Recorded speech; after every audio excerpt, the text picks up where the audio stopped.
Hello everyone, and welcome back to another railfan adventure.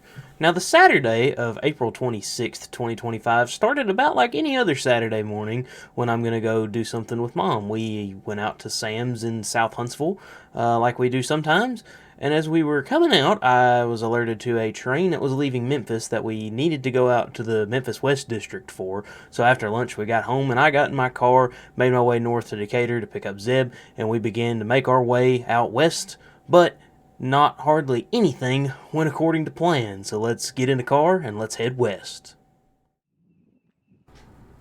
Before heading west, I made a stop just east of Decatur here at Irvington for loaded coal train 72Z making its way eastbound.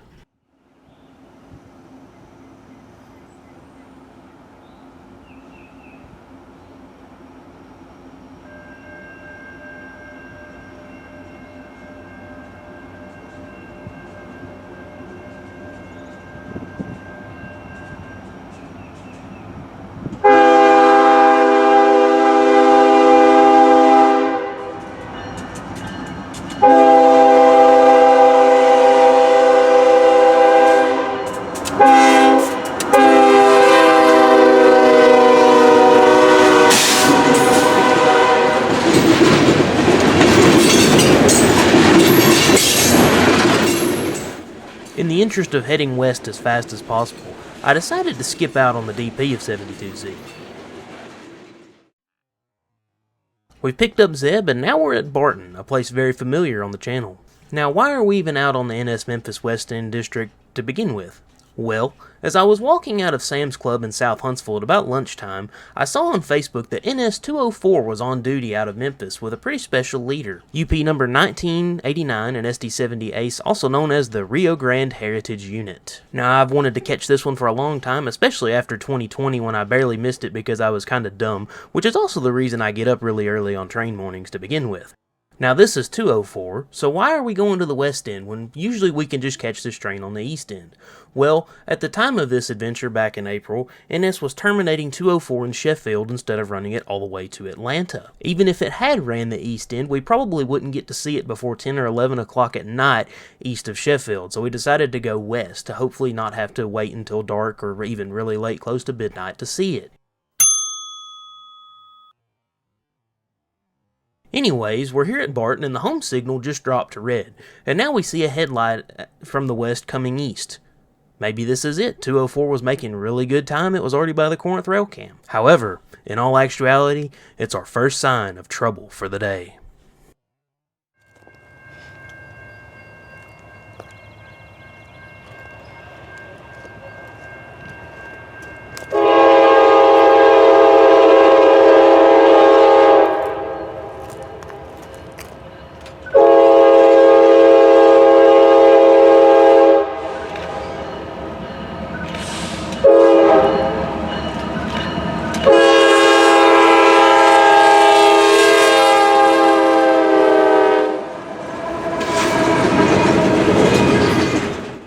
Eastbound intermodal NS 286 makes its way through Barton way behind schedule.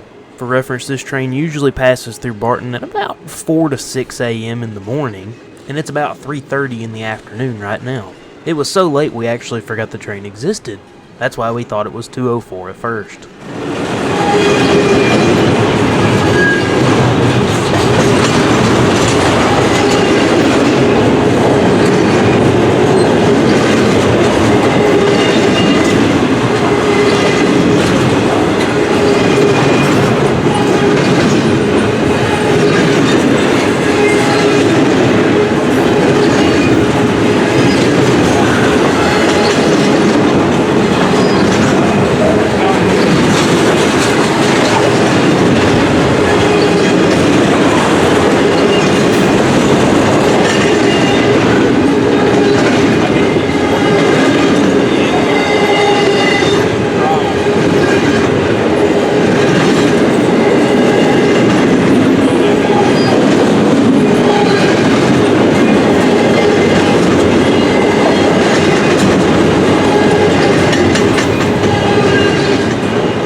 286 is clearing, one important question remains. Where exactly is 204 right now? Well, time to figure out. Let's provide a synopsis here of the NS Memphis West District. Here's a nice little map graphic of the line. To the east at about milepost 400 is Sheffield Yard, and just a couple miles to the west is Two Tracks. Two Tracks is considered a double main about 21,000 feet. The line is designed as such because the city of Sheffield paid the original railroad to build the track through there instead of following what now is really US 72. Out west we have a siding around the state line and around the milepost 430, Gravel and Oldham. This siding is the biggest siding on the NS Memphis East and West Districts, not including the double main at Two Tracks at over 16,000 feet. And then in between at about the milepost 412 we have the Pride and Carlin siding, which is only about 6,000 feet, the shortest siding on the line. 286 just passed us and is coming up on Pride siding. Just outside of Two Tracks is NS 737 empty coal train. Now 286 is only about 5,000 feet, so he'll fit in the siding at Pride. So 286 will go in the siding for 737, and 737, who's closer to 7,800 feet, will continue west.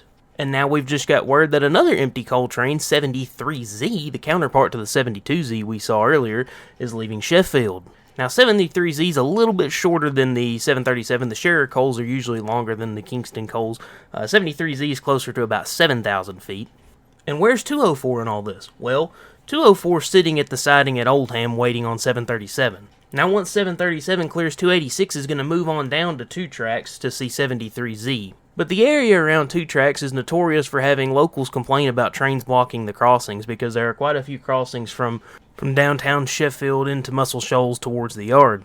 So 286 is going to hold out at about Montgomery Avenue in Sheffield and wait for clearance to get into the yard behind 73Z. It should take the main towards MCO. However, 286 holding there at Montgomery is going to cut off Two Tracks to about half, if not less than half, of the siding length, well, double main length available for 204 to move down. So 204 is going to have to sit at Oldham at least for 737. If they don't hold 73Z, it may have to wait on 73Z too. We've now moved a little further west, just outside of Cherokee, Alabama, off of US 72 at the milepost 424.7 letter A. We've done this in the event that 204 is able to leave after 737, so we have a little bit more light to chase him when he comes east. The signal's clear as 737 approaches.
737 clears the 424.7 letter A on its journey westward towards Memphis and eventually Powder River, with a very interesting consist. For the first time I've seen on the Memphis West District, or the Memphis District in general, we have two of BNSF's new ES44 ACHs, and I think one of them was a Tier 4.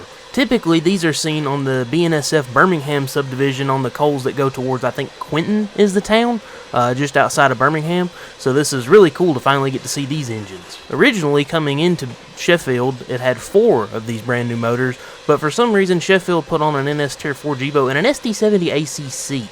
The other 2 new engines were put on 17A the next morning.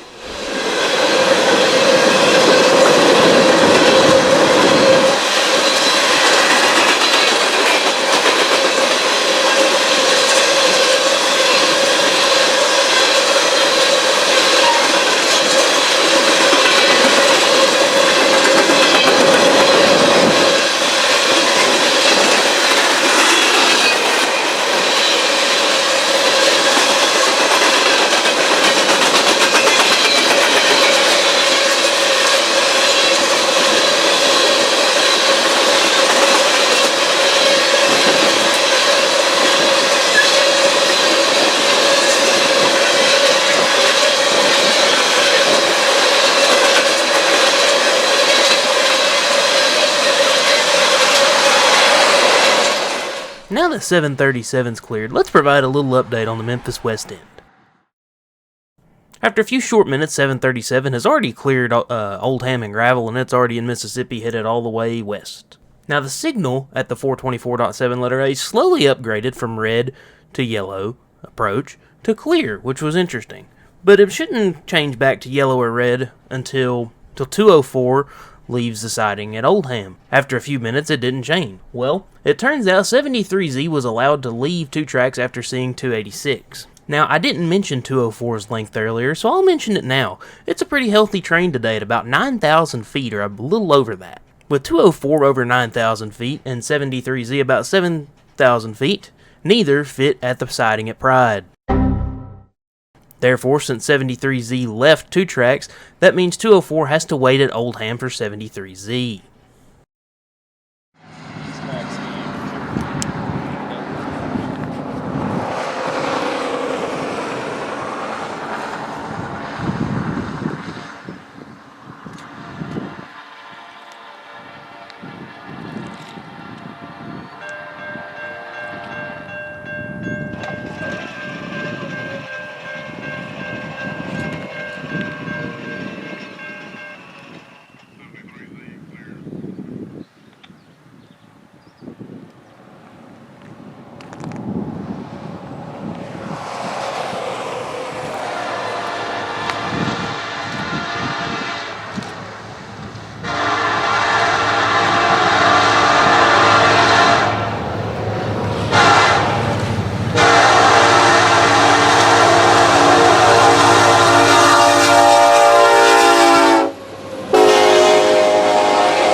After a short while wait, 73Z blast westbound with a trio of BNSF aces, 2 on the front and 1 on the rear. And man, let me tell you, before editing this video, I forgot how good the Doppler echo was on that ace. You could hear it for quite some distance.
'73Z was the last train we saw at the 424.7 letter A, and we'll definitely be coming back here. This seems like a really good spot to catch a nice train at speed in the open. Alright, let's go back to the map and see what the heck is going on. So after a few short minutes, 73Z is long gone into Mississippi and headed to points west.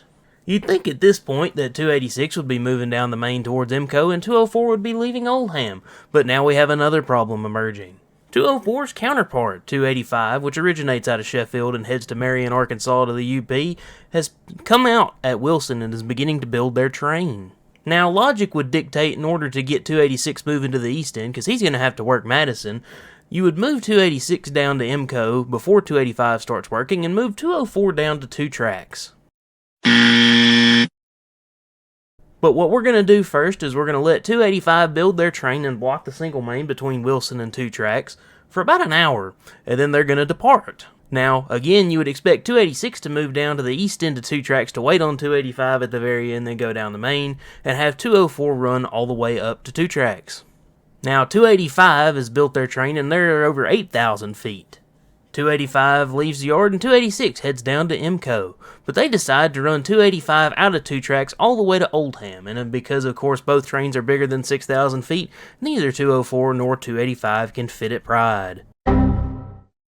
so 204 still has to wait. However, as fate would have it, it only gets worse from here.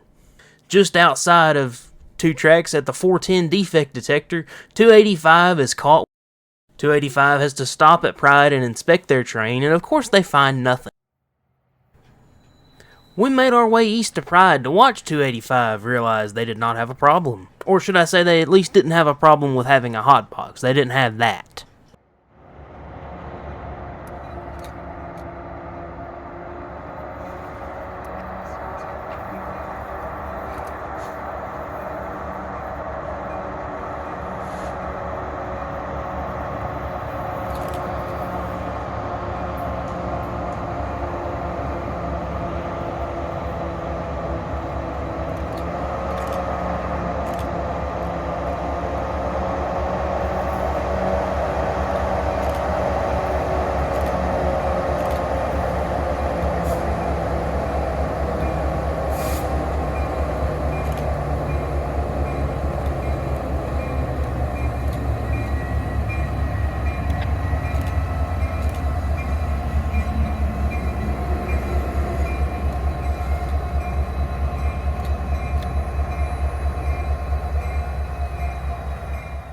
It turns out that defect detector had been giving faulty hotboxes and whatnot for a few weeks during that period.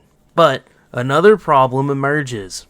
285's power is a UPSD-70M and AC-4400. The 70M is working fine, but apparently the AC-44 has been giving them problems since Sheffield Yard. They had to jump it off in the yard because it wouldn't crank because the battery was dead. Well, when they stopped, the engine shut off and the battery died again. Only this time they're not able to jump it. They send shop en route, but shop won't make it for a while. They tell the dispatcher they can make it without stopping to Memphis if they don't stop because there's a lot of hills that'll affect the performance of the 70M. The 70M is just barely under tonnage for the whole 8,000 foot train. But if they don't stop, they can make it to Memphis. Dispatcher tells them to talk to Mock. They tell Mock the same thing, and Mock says, no, you cannot move until that second engine is cranked. At this point, 204 would be getting close to the point where it may end up even lawing at Oldham and not even coming close, and of course it's already sunset and it's getting dark. At this point, we're quite frustrated as we drove all the way out here to try to see this thing in the daylight, and now we're not even really going to have a good opportunity to do that anymore. In addition, we're really tired and hungry because it's been quite the afternoon and we haven't ate dinner yet. This leads us to trying to fit a large man into somebody's very small car, which was actually pretty funny at the time. We finally decide to stop waiting and go get dinner in Muscle Shoals. On the way to dinner, we finally hear what their plan is going to be. 285 is going to use the single SD70M and the dead AC4400, and they're going to drag it to Oldham. From there, they're going to tie their train down on the main. A PTI van is going to pick up 285's crew and take the crew all the way back to Sheffield. Once they get to Sheffield, they're going to be instructed to get a new motor or two to put on 285. They're going to take the one or two motors light power, and they're going to take it out to Oldham to put on 285. And during this period, 204 is finally going to be allowed to leave Oldham.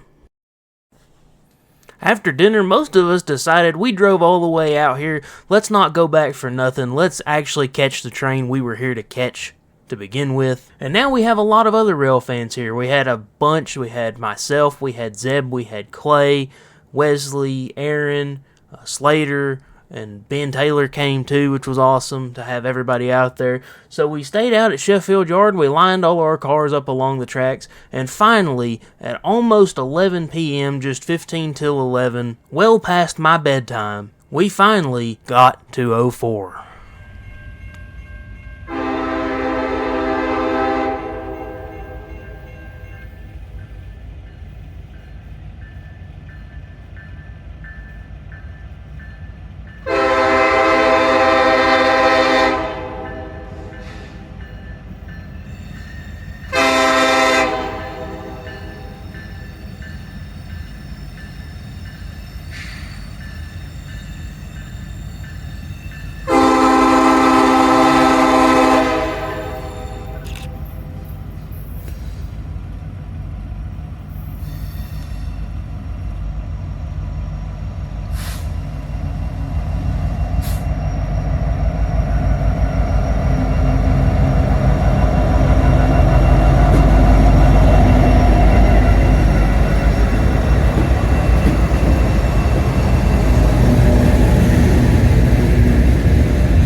And finally, just a little bit after midnight, I finally pulled back into my driveway. Quite the adventure, not at all what we expected on the day. We even saw a train on the way back at Decatur. We didn't record it because we got stopped by it, but that was still kind of funny. Very, very tiresome, but very, very fun. Was it worth it to see it in the dark? Yeah, sure. Well, that's going to do it for this video. Hope you really enjoyed it. Thank you so much for watching. If you liked it, be sure to leave a like on the video. If you really liked it and would like to see more content like this, be sure to hit the subscribe button and the bell down below. Once again, thank you so much for watching. This was a pretty fun trip, and we're looking forward to the next rail fan adventure. So once again, thank you so much for watching, and we will see you in the next video. Have a good one.